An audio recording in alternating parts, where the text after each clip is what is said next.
Goebbels பிரச்சாரம் செய்வதிலே உலகிலேயே திமுகவை யாருமே இதுவரை வென்றது கிடையாது, இனிமேல் வெல்ல போவதும் கிடையாது.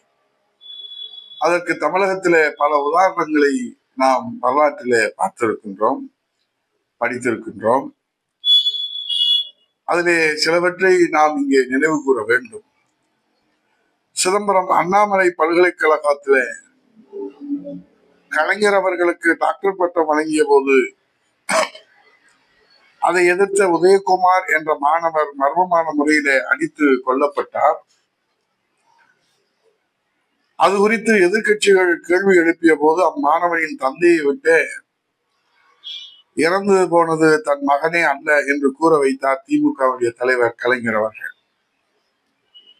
அப்படி என்றால் இறந்த மாணவன் யார், அவனது பெயர் என்ன, அந்த உதயகுமாரின் உடலுக்கு உரிமை கோரி எடுத்து சென்றவர்கள் யார் என்பது போன்ற பல்வேறு வினாக்களுக்கு ஏதோ 50 ஆண்டுகள் கடந்த பின்பும் இன்று வரை விடை கிடைத்த பாடில்லை.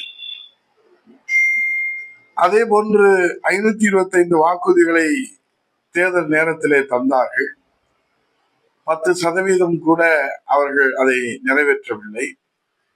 ஆனால் 100% நிறைவேற்றிவிட்டோம் என்று மாண்புமிகு முதலமைச்சர் அவர்கள் ஒரு பச்சை பொய்யை அவர்கள் தொடர்ந்து பேசி வருகிறார்கள். அதிலே குறிப்பாக நிறைவேற்றிய வாக்குறுதிகளை மகளிர் உரிமை தொகை எப்பொழுதெல்லாம் தேர்தல் வருகிறதோ அப்பொழுதெல்லாம் அவருடைய வாக்குறுதி ஆளுகிற கட்சிக்கு, முதலமைச்சருக்கு ஞாபகம் வருகிறது. 2021 கொடுத்த வாக்குறுதி நாடாளுமன்ற தேர்தல் 2024 வருகிற போதுதான் மகளிர் உரிமை தொகை ஸ்டாலின் அவர்களுக்கு ஞாபகம் வந்து அந்த திட்டத்தை துவக்கினார்கள். இப்போது சட்டமன்ற தேர்தல் வருகிற காரணத்தினால, 2026 சட்டமன்ற தேர்தல் வருகிற காரணத்தினாலே இன்றைக்கு பல லட்சம் பேர்களுக்கு நாங்கள் மகளிர் உரிமை தொகை கொடுக்க போகிறோம் என்று விளம்பரம் செய்து செய்திகளை வெளியிட்டிருக்கிறார்கள். அப்படியானால் நாங்கள் ஆட்சிக்கு வந்தால் அனைவருக்கும் மகளிர் உரிமை தொகை வழங்குவோம் என்று 2021 சொல்லி, இப்போது 2026 நீங்கள் 3 மாத காலம் வீட்டுக்கு போக மக்கள் நாள் குறித்ததற்கு பிறகு நீங்கள் பயனாளிகளை தேர்வு செய்திருப்பதனுடைய விவரம் தான் நமக்கு புரியவில்லை, ரகசியம்தான் நமக்கு தெரியவில்லை. ஒருவேளை தேர்தல் ரகசியமோ. பொங்கல் பரிசு தொகுப்பு இப்போது தேர்தல் வரப்போகிறது, இந்த ஆண்டு பொங்கல் பரிசு தரப்போகிறதாக செய்திகள் வெளியாகிறது. கடந்த ஆண்டு பொங்கல் பரிசுக்கு நீங்கள் பொங்கலோ பொங்கல் என்று பொங்கல் வைத்து விட்டீர்கள். தமிழ்நாட்டு மக்களுக்கு திருநெல்வேலி அல்வாவை கொடுத்து விட்டீர்கள். தமிழ்நாட்டு மக்களுக்கு காதிலே பூ சுற்றி விட்டீர்கள். இந்த ஆண்டு நீங்கள் பொங்கல் பரிசு தரப்போவதாக செய்திகள் வெளிவருகிறது. ஏனென்றால் நீங்கள் தரவில்லை என்றால் உங்களுக்கு பொங்கல் வைத்து விடுவார்கள் என்ற நிலையிலே நீங்கள் மக்களுக்காக திட்டங்களா அல்லது தேர்தலுக்காக திட்டங்களா என்ற கேள்விதான் இன்றைக்கு வருகிறது. மக்களுக்காகத்தான் திட்டம், திட்டங்களுக்காக மக்கள் அல்ல என்ற நிலையிலே இன்றைக்கு நீங்கள் தேர்தலுக்காக திட்டம் என்பதை பகிரங்கமாக வெட்ட வெளிச்சமாக கோயபல்ஸ் பிரச்சாரத்தின் மூலமாக உறுதி செய்திருப்பதை கின்னஸ் புத்தகத்திலே தானே இடம்பெற முடியும். இன்றைக்கு நாம் பார்க்கிறோம், பொங்கல் பரிசு என்றாலும், மகளிர் உரிமை தொகை என்றாலும், நீட் தேர்வு ரத்து என்றாலும், கோயபல்ஸ் பிரச்சாரத்திலே நீங்கள் வென்றவர்கள், கோயபல்ஸ் பிரச்சாரத்திலே நீங்கள் வென்றவர்கள். ஆனால் வாக்குறுதிகளை நிறைவேற்றுவதிலே நீங்கள் தோற்றவர்கள். அதனால்தான் இன்றைக்கு மக்களை திசை திருப்புகின்ற வகையிலே சென்னை உயர்நீதிமன்ற மதுரை கிளை திருப்பரங்குன்ற மலை மீது உள்ள தீபத்தூணிலே தீபம் ஏற்ற அனுமதி அளித்தும் விளக்கு ஏற்ற விடாமல் தடுத்ததோடு அது தீபத்தூணே அல்ல என்று, அது சர்வேக்கல் என்று ஒரே போடாக நீங்கள் கோயபல்ஸ் பிரச்சாரம் செய்வது உங்கள் மரபிலே இருக்கக்கூடிய அந்த நிலையை இப்போது வெளிச்சம் போட்டு காட்டியிருக்கிறீர்கள். இன்றைக்கு அதை சர்வேக்கல் என்று சொல்லுகிற நீங்கள் கொஞ்ச நாள் போனால் அது துவைக்கும் சலவைக்கல் என்று கூட நீங்கள் சொல்லக்கூடிய ஒரு சூழ்நிலையை நாம் பார்க்கிறோம். தெரியாமல் தான் கேட்கிறோம். ஒரு நாட்டிலே சர்வேக்கல் எந்த நாட்டிலே 10 அடி உயரத்திலே கீழே பீடத்துடன் இருக்கும் என்று பகுத்தறிவு பேசுகிற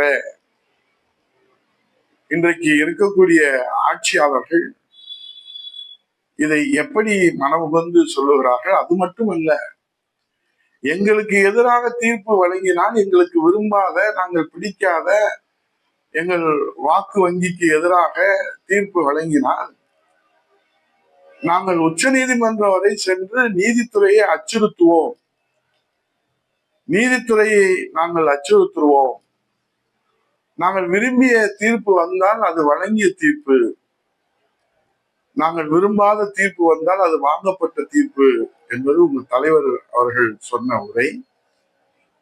ஆகவே டாஸ்மாகிலே மூளை அடகு வைத்து விட்ட நிலையில தீபத்தூரை சர்வேக்கல் என்றும் சலவைக்கல் என்றும் இந்த நாட்டிலே பேசுகிறீர்கள். ஏனென்றால் உங்களுடைய எண்ணம் தெரியும். இந்த நாட்டினுடைய முதலமைச்சர் என்பது எல்லோருக்கும் பொதுவானவர். ஆனால் கார்த்திகை தீபத்திற்கோ, தீபாவளி திருநாளுக்கோ, பொங்கல் திருநாளுக்கோ மாண்பு முதலமைச்சர் அவர்கள் தமிழர் திருநாள்களுக்கு வாழ்த்துக்களை சொல்வதை நாம் இதுவரை பார்க்கவில்லை. அவர் எந்த மதத்திற்கு, எந்த மதத்தவருக்கு, யாருக்கு உரியவர் என்று கேட்டார், எல்லோரும் இந்திய அரசியலமைப்பு சட்டத்திலே எல்லோரும் சமமானவர்கள், அனைவருக்கும் சம உரிமை உண்டு. ஒரு முதலமைச்சரிடத்திலே வாழ்த்து செய்தி கூட பெற முடியாத நிலையிலே தான் இந்த தீர்ப்பை நிறைவேற்ற முடியாத சூழலிலே தமிழ்நாடு நீதித்துறைக்கே, நீதி அரசர்களுக்கே அச்சுறுத்தல் இருக்கிறது. இதுதான் இன்றைக்கு தீர்மானமாக சட்ட சபையிலே நிறைவேற்ற முடியாவிட்டாலும் பொதுக்குழுவிலே மாண்புமிகு முதலமைச்சர் சமதர்மத்தின் அடையாளம்,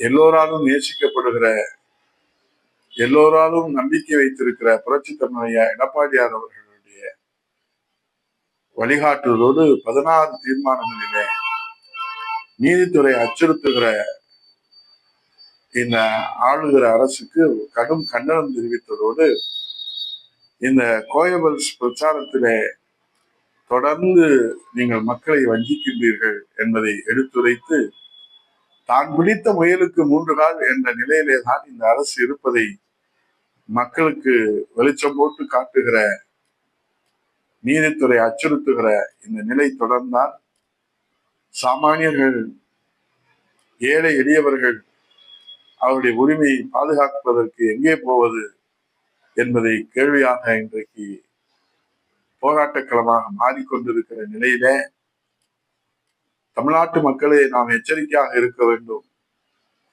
பிரித்தாளும் சூழ்ச்சிகளை இன்றைக்கு நாடு முழுவதும் தீபம் ஏற்றுகிற நிலையில எங்கே கலவரம் நடந்தது, எங்கே வன்முறை நடந்தது, எல்லோரும் மாமன் மச்சமன்களாக, அண்ணன் தம்பிகளாக, இன்றைக்கு தந்தை குழந்தை பிள்ளைகளாக இருக்கிற நிலையிலே இதை சர்ச்சையாக்கி, பூதாகரமாக்கி, விவாதமாக்கி இன்றைக்கு முதல் படை வீடு தலைநகர் டெல்லியிலே நாடாளுமன்றத்திலே தீபம் ஏற்றுகிற அந்த விவாதம் நடைபெற்று அதிலே நீதி அரசர்களுக்கே, நீதிமன்றத்திற்கே, இந்திய அரசியல் அமைப்புக்கே அச்சுறுத்தல் விடுகிற நிலையை பார்க்கிற போது, ஆட்சி அதிகாரம் இருந்தால் எதையும் செய்யலாம் என்ற நிலையை பார்க்கிற போது தமிழ்நாட்டு மக்கள் எச்சரிக்கையாக இருக்க வேண்டிய தருணம், நாம் கவனத்தோடு முடிவெடுக்க வேண்டிய தருணம்.